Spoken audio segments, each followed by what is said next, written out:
Hey guys, Heidi Prieb here. Today I am doing a video that is probably the most requested video ever.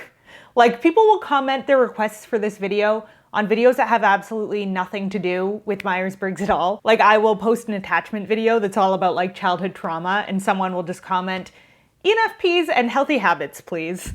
So I decided today I would finally sit down and do this video, which is how to maintain healthy habits as an ENFP. Now, I found it curious that so many people were requesting this because I feel like there's already a decent amount of kind of clickbaity articles out there on this topic. However, it did occur to me that the reason it's still being requested is because all of the advice out there is largely bullshit. So, when you are an ENFP, a lot of the time you get advice about productivity, about habits, from people who have things like TE and SI very high up in their stacking. So they're going to be recommending advice that doesn't actually work for you and for how the way that your energy functions. So this video is going to be purely no BS. So I'm not going to give you any pieces of advice that you're going to use for like 3 days and then completely throw out the window as soon as something more exciting comes along.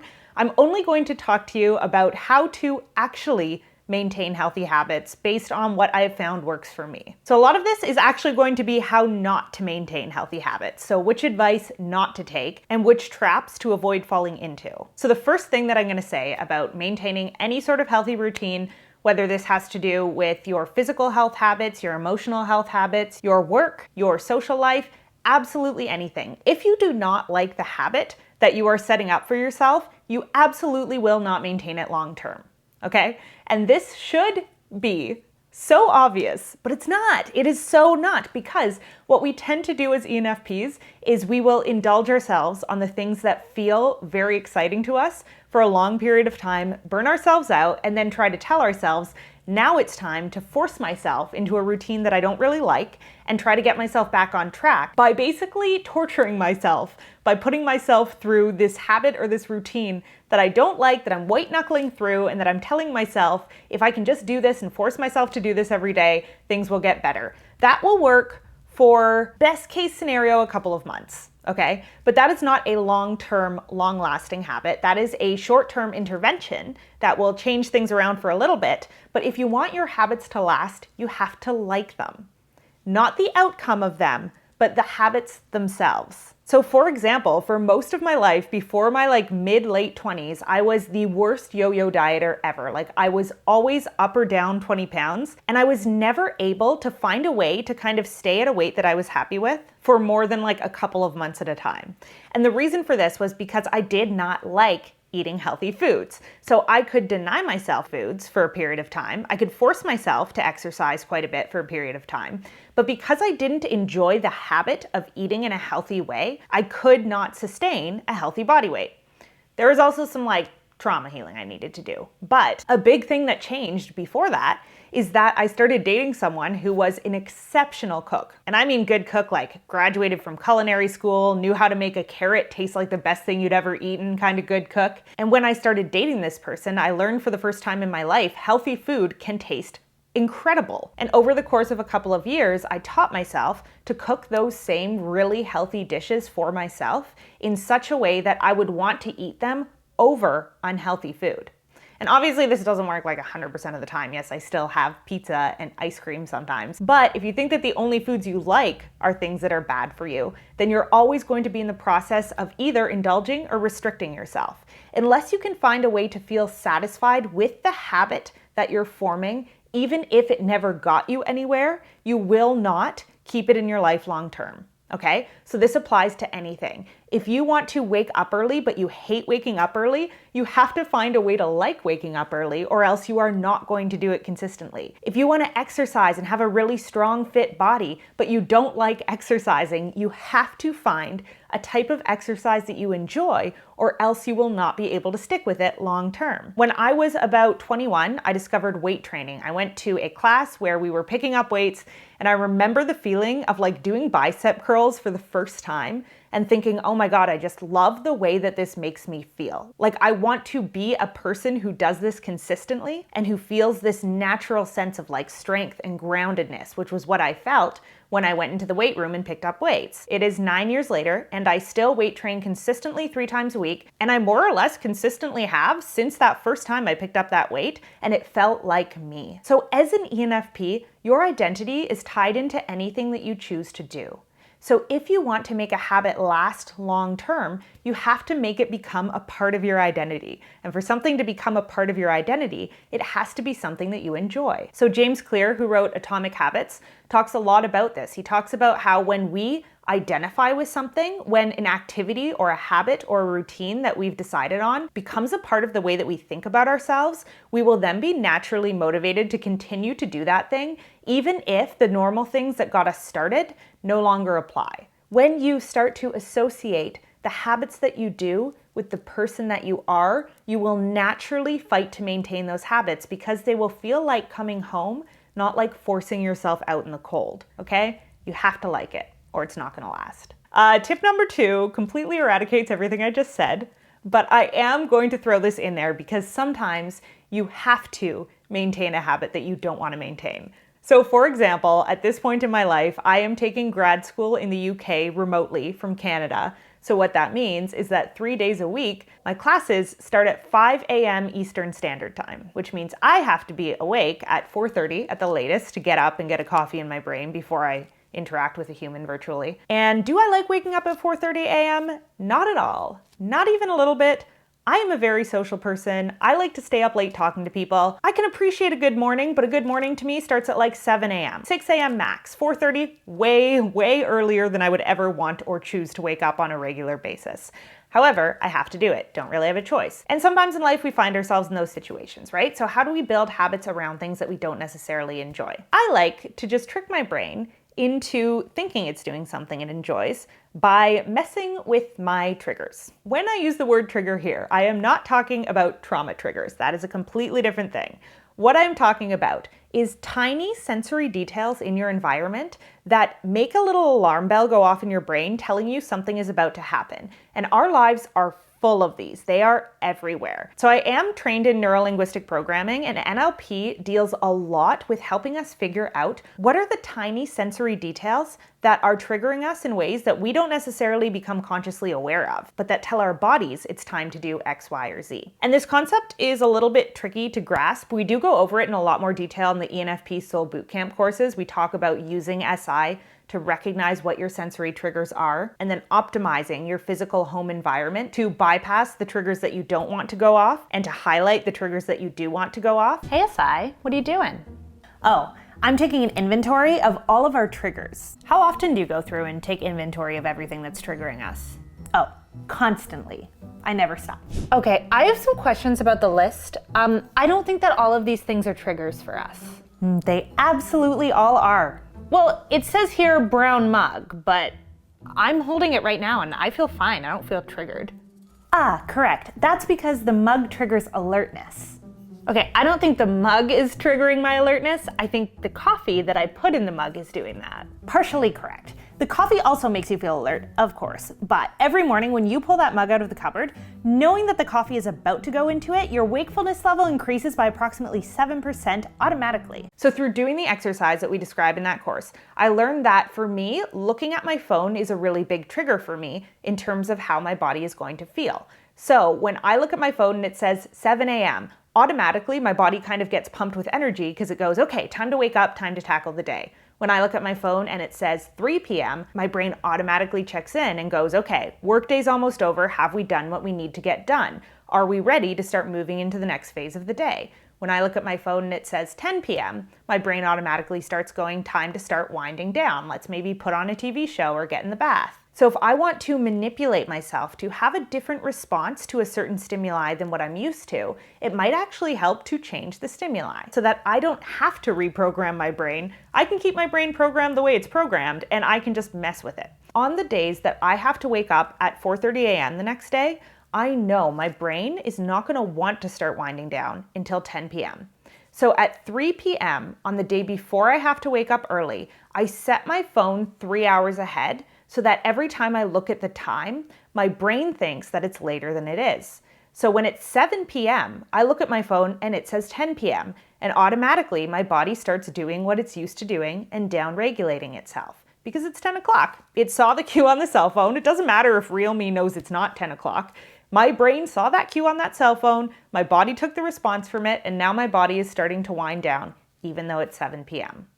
You can do this with a million different things. Some people have visual triggers, so looking at the time or walking into a room and maybe noticing how light versus dark it is. Some people have auditory cues, so maybe waking up and hearing your partner showering is your cue that it's time to get out of bed and start the day. There are a lot of different cues you can be taking from your environment, but if you can learn to figure out what those little trigger points are and then manipulate your environment so that the triggers are actually going off at the time when you want them to go off, not at the time when they usually go off, you can mess with your brain in a way that will allow you to get into a habit that feels natural but is not. This one is a bit of a tricky concept. Again, we expand on it in the ENFP bootcamp, but it's really just about making conscious whatever is already in your SI and then manipulating it to your advantage. Tip number 3, once again, we're just gonna cut all the BS from this video. Lean into your own laziness. So set up a system where it would actually be harder for you to not do the thing that you want to make yourself do.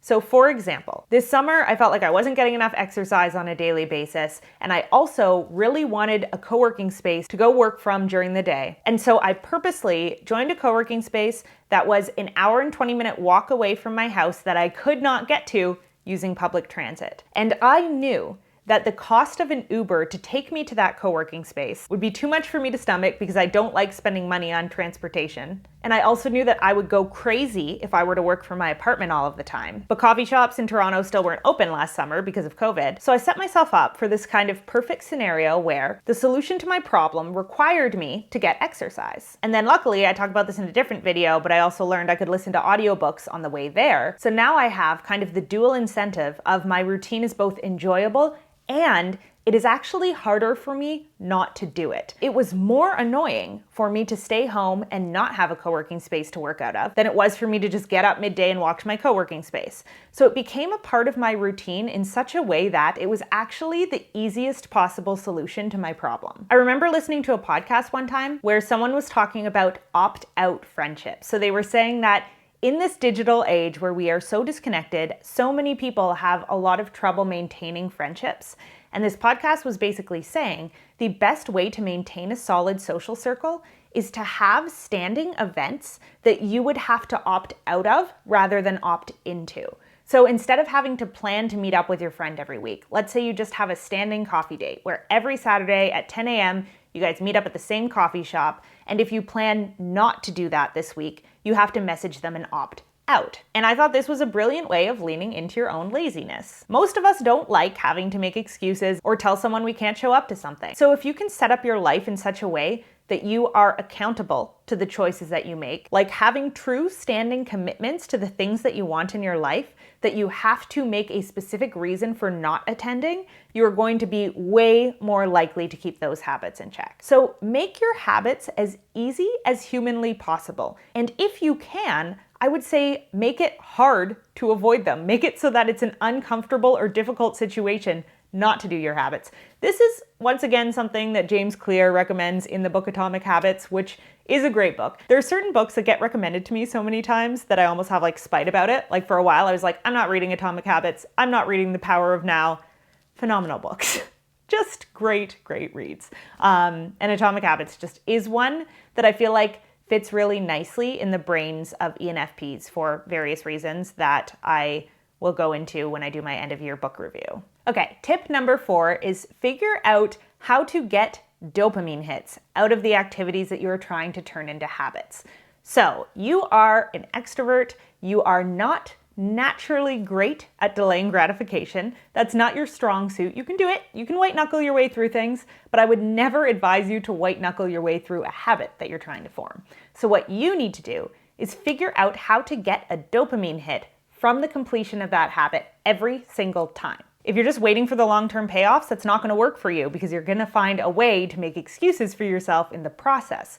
The process itself has to give you a dopamine hit every time. So for example, right now I'm creating a new course. I have made courses before and I have made them in different ways. And here's what I've learned. If I try to write all of the content ahead of time, sit down and film it all in the period of 2 or 3 days, and then edit it all at once, I will get so overwhelmed and bogged down in the process of doing only one thing at a time that I will completely lose motivation and that course will not get made. However, if I do it the wildly impractical way of sitting down in the morning, writing a video, setting up all my lights, filming it right away while I'm excited about it, editing it right away while I'm excited about it, and then uploading it onto the course portal as soon as I'm done editing it, I will film fantastic and passionate videos. Because thinking of an idea, fleshing it out, editing it, and uploading it all in one day feels so incredible to me. Like that sense of completion and that sense of doing something that I'm excited about while I'm excited about it, then getting the hit of feeling like I finished it is just a high that I need to harness if I want to do good work. It does not make practical or logical sense in theory to do it this way, okay? It takes me like half an hour to set up my lights every time. It would be much better if I could write everything ahead of time, set up my lights 1, maybe 2 or 3 times, and get everything filmed at once, as opposed to filming 20 videos in 20 different days. But it's the way that it will get finished for me, because it's the process that I enjoy. So you will get a lot of advice as an ENFP about how to optimize or how to make the best possible logical routine, but that's not necessarily going to be the routine that works the best for you, the most consistently, if it's not the routine that you like, right? You have to be willing as an ENFP to behave in a way that others might see as impractical because you need to prioritize your own joy or else the routine will not last at all. So unfortunately, you are not a TE-DOM. I say unfortunately, I personally like being an NE-DOM, but we're all different. Which means you probably won't like the routine that makes the most sense because you don't get a dopamine hit out of doing what makes the most sense, right? ESTJs and ENTJs, the mere act of doing what makes sense gets them energized and excited. So of course they're going to do the thing that makes the most sense every time. But you get energized through different means. So you have to figure out what it is that gives you that hit of dopamine and be willing to do it even if it's not the most practical or most direct route to your goal. Because it's going to be a lot better than doing the most practical thing for a week and then giving up completely, right? Work with your natural energy, okay? Always. Tip number 5 is one that it took me so long to figure out in my own life, which is instead of beating yourself up when you don't like your habits or when you are abandoning a habit, get curious about why that habit isn't working for you, okay? It's probably not because you are weak-willed or impractical, or just hate being healthy and happy and joyous. Probably the reason that habit doesn't work for you is because there's something that you want more than that habit. There's something that is drawing your attention that requires you to give it up. So for example, when I was in my early and mid-20s, I would go through long stretches where I was living in Canada in my own apartment and I could stay healthy and active and engaged in my work, but then I would have this urge to go travel. And as soon as I went traveling, all of my healthy habits would go out the window. And so I had this kind of polarized life where I was either out on the road, eating and drinking whatever I wanted all of the time, or I was at home getting 8 hours of sleep and exercising every day and making healthy meals, and there was no in between. And it wasn't until I learned to integrate health habits into my travel that worked for me without robbing me of any of my joy or spontaneity that I was able to start maintaining those habits on the road. So for example, I learned that when I travel, I need to intermittent fast because I want to stay relatively healthy and balanced. And I know that if I'm in India and I go into an Indian restaurant, I am not going to be able to control myself from trying out a couple of different dishes. So I set up a routine for myself where I fast until 2 p.m. or whatever it is that day, and then I can eat a little bit more food later in the day. And when I'm at home, I don't necessarily need to do that because my schedule is a lot more under my own control.